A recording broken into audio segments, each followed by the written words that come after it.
નમસ્કાર મિત્રો, સૌથી પહેલા વાત કરશું મલ્હાર ઠાકર વિશે. મલ્હાર ઠાકર એક વિડીયો પોસ્ટ કરે છે જેમાં તે પોલિટિકલ પાર્ટીને વોર્નિંગ આપે છે અને કહે છે કે અમારા ફિલ્મના વિડીયોની ક્લિપો પોતાના ફાયદા માટે કોઈ પણ પાર્ટી યુઝ કરશો નહીં, નકર કાયદેસરના પગલાં લેવામાં આવશે. તમે પહેલા વિડીયો જોવો મિત્રો. પણ અમુક પોલિટિકલ પાર્ટીઝ મારા પરવાનગી વગર મારા વિડીયોઝને પોતાના પ્રમોશન્સ માટે, પોતાની ચૂંટણી માટે યુઝ કરી રહ્યા છે. આઈ વુડ રિક્વેસ્ટ ધેમ કે please do not do that, કારણ કે બહુ જ ખરાબ લાગી રહ્યું છે અને પરવાનગી વગર આવા વિડીયોઝને યુઝ કરવા, ફિલ્મના કોઈ સીનને તમારા પાર્ટીના પ્રમોશન માટે યુઝ કરવો એ હિતાવહ નથી. આ અયોગ્ય છે. આની પર કાયદેસર પગલાં લઈ શકાય છે. નેક્સ્ટ અપડેટની વાત કરીએ તો મિત્રો, હિતેન કુમાર પણ આક્ષેપો કરે છે કે અમારા વિડીયો એડિટ કરીને ચૂંટણી માટે પોતાના ફાયદા માટે ઉપયોગ કરે છે અને આવું ના થવું જોઈએ. બધાએ સાથે મળીને એનો વિરોધ કરવો જોઈએ. મિત્રો, તમને હિતેન કુમારની ક્લિપ બતાવી દઉં. અમુક રાજકીય પક્ષો, અમુક પ્રોડક્ટ બનાવનારાઓ, અમે લોકો દિવસ રાત મહેનત કરીને જે ફિલ્મ માટેનું શૂટિંગ અમે પાર પાડતા હોઈએ છીએ, લોકો સુધી એ ફિલ્મો લઈ આવતા હોય છે. હમણાં થોડો વખતથી એક ટ્રેન્ડ દેખાઈ રહ્યો છે કે નવા રાજકીય પક્ષ હોય કે બીજા કોઈ પણ પ્રોડક્ટ પોતાની જાહેર ખબર માટે એ રેડી સીનની અંદર છેડછાડ કરીને સીનનો વપરાશ કરવામાં આવે છે, જુદી રીતે એડિટ કરીને, જુદી રીતે ડબિંગ કરાવીને. આ ખરેખર ખૂબ ખોટી વાત થઈ રહી છે. એની સામે કલાકાર, નિર્માતાઓ, સર્જકોએ ભેગા થઈને વિરોધ કરવાની જરૂર છે ને હમણાં છેલ્લા 2 દિવસથી બધા સંગઠિત થઈ રહ્યા છે. ગુજરાત પોલીસના ક્રાઇમ વિભાગને અમારી બધા તરફથી વિનંતી છે કે આવી જે કાર્યવાહીની સામે અમે ફરિયાદ કરી રહ્યા છે એની સામે કડક પગલાં લેવામાં આવે, જેથી. નેક્સ્ટ અપડેટની વાત કરીએ તો મિત્રો, મિતા ચૌહાણને તમે લોકો ઓળખતા જ હશો. ફાઇનલી એના મેરેજ થઈ ગયા છે. લાઈવ યુટ્યુબ ચેનલમાં પણ તેના લગ્ન સ્ટ્રીમ થઈ રહ્યા છે અને તમે ન જોયા હોય તો જોઈ આવજો. નેક્સ્ટ અપડેટ બહુ જ શોકિંગ છે મિત્રો. પિયુષ મલ્હોત્રા એક મશહૂર યુટ્યુબર છે. તેનો છોકરો 10th ક્લાસમાં ડીએસપી સ્કૂલમાં ભણે છે. સ્કૂલ પરિષદમાં બહુ જ ક્રૂરતાથી, બહુ જ ગંદી રીતે આ છોકરાને મારે છે. તેના દાંત, જડબું તોડી નાખે છે અને એના મોઢામાંથી બ્લીડિંગ શરૂ થઈ જાય છે. તેના ફાધર પોલીસ પાસે અને સોશિયલ મીડિયામાં એક્શનની ડિમાન્ડ કરે છે. તમે પહેલા વિડીયો જોઈ આવો મિત્રો, પછી કોમેન્ટમાં કહેજો કે તમારું શું કહેવું છે. सब हैंडल कर लूँगा. मुँह खोल बेटा बस. ना मेरे बच्चे ना बच्चा कहाँ है? This is DPS Agra. Please share this video all over pan India. This is DPS Agra. मैं DPS Agra से बोल रहा हूँ. मेरे बच्चे के साथ सारा मुंह खत्म हो गया है. प्रशासन एंड सोशल मीडिया, प्लीज हाथ जोड़ के रिक्वेस्ट कर रहा हूँ, आज इस वीडियो को फॉरवर्ड कर दीजिए. भीख मांगता हूँ मैं आप लोगों से. નેક્સ્ટ અપડેટની વાત કરીએ તો મિત્રો, અત્યાર સુધીમાં તો તમે ન્યૂઝ સાંભળી જ લીધા છે. અલથાણ વિસ્તારમાં એક વિધર્મી દ્વારા હિન્દુ છોકરીની છેડતી કરવામાં આવી જે ફક્ત 12 વર્ષની હતી અને તે સ્કૂલેથી ઘરે જતી હતી અને ત્યારબાદ લોકો ગુસ્સે થયા અને કલ્પ્રિટને મેથી પાક ચખાડ્યો. આવા લોકો સાથે શું કરવું જોઈએ મિત્રો, કોમેન્ટ કરી દેજો. એક મહિલા તો સીધો હર્ષ સંઘવી ઉપર પણ શબ્દોના પ્રહાર કરે છે. તમે વિડીયો જોવો મિત્રો.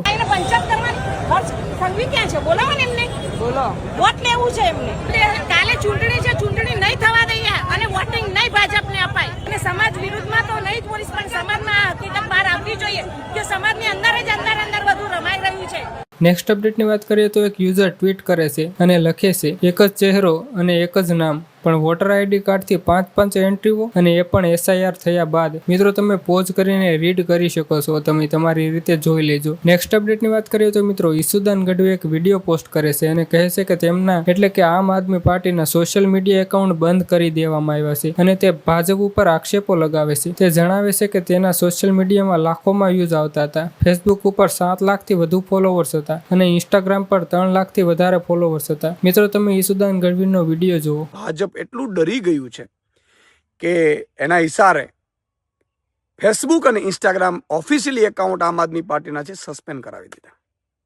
ગજબ છે. લોકો બધા બહાર નથી આવી શકતા. લોકો પોતાની પીડા છે સોશિયલ મીડિયાથી ઠાલવતા હોય અથવા તો ઇન્ટરેક્શન કરતા હોય. તમે વિચાર કરો, 7,19,000 જેટલા ફેસબુક ઉપર ને 3,20,000 જેટલા ફોલોઅર્સ ઇન્સ્ટાગ્રામ ઉપર છે. આ કોણ હતા? એ આમ આદમી હતા જે પોતાની આ સિસ્ટમની વિરુદ્ધ ને જેની સામે પીડા છે એ લોકો હતા.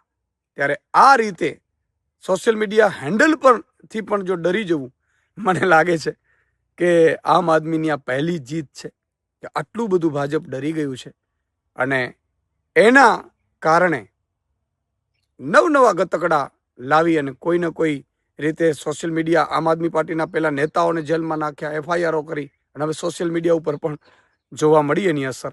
નેક્સ્ટ અપડેટની વાત કરીએ તો મિત્રો કીર્તિ પટેલ એક વિડીયો પોસ્ટ કરે છે જે પેલી અલથાણ છેડતી બાબતે હોય છે. કીર્તિ પટેલ કહે છે કે આ છેડતી હોબાળો કરવા માટે તો નહોતી ને, અને ઘણા આક્ષેપો કરે છે. તમે પેલા વિડીયો જુઓ. હવે આ બધું જોઈતા અને આ સાંભળતા તો મને એવું જ લાગે છે કે આ છેડતી તે આમ આદમી પાર્ટી વાળાએ જ નહોતી કરાવી ને, તાકી આ રીતના ગરમ માહોલ બને. તમે એમ કયો પોલીસ સ્ટેશનની જઈને હોબાળો કરો ને ભાજપ કાર્યાલય પાસે જઈને હોબાળો કરો ને, જલ્દી હોબાળો કરો ને ઓલાને ગાડીમાં કાઢીને મારો, નકર ક્રેડિટ પર હર્ષભાઈ સંઘવી લઈ જશે. વાહ તમારી મર્દાનગી, વાહ. અને પાછા હું કહો છો કે આ રીતના હોબાળો કરો એટલે ઓલા પટેલિયા ભાજપ વાળાની આણી નાખશે. એટલે પટેલિયા તમારે ઘરે જઈને કેજો જેને કહેતા હોય એને. અને જીવા કાકા તમારી વાહેથી પટેલ સરનેમ છે ને એ કાઢી નાખજો. નેક્સ્ટ અપડેટની વાત કરીએ તો મિત્રો એક મહિલા વિડીયો બનાવે છે અને કહે છે કે અલ્પેશ લિંબાચા હિન્દુ મુસ્લિમ કરે છે. પહેલા તમે અલ્પેશ લિંબાચાનો વિડીયો જોવો, પછી આ મહિલાએ શું કીધું તે જોઈએ. આ સોસાયટીમાં બી એક પ્રશ્ન છે, મને એવું જાણવા મળ્યું છે કે આટલા ફ્લેટમાં બી 7-8 ઘર મુસ્લિમ લોકોના છે. આપણા લોકો 7-8 મુસ્લિમ લોકોના ઘરથી ડરતા હોય છે. જયારે એ લોકો તમે 500 ઘર હોય ને તો બી ડરતા નથી એ લોકો, અને આપણી વચ્ચે છાતી ખોલીને આવે છે. આપણા લોકો 5-7 લોકો રહેવા આવે એમાં આવું થયું તેવું થયું, શું કરીશું કેવું કરશું, આવું કરતા હોય છે.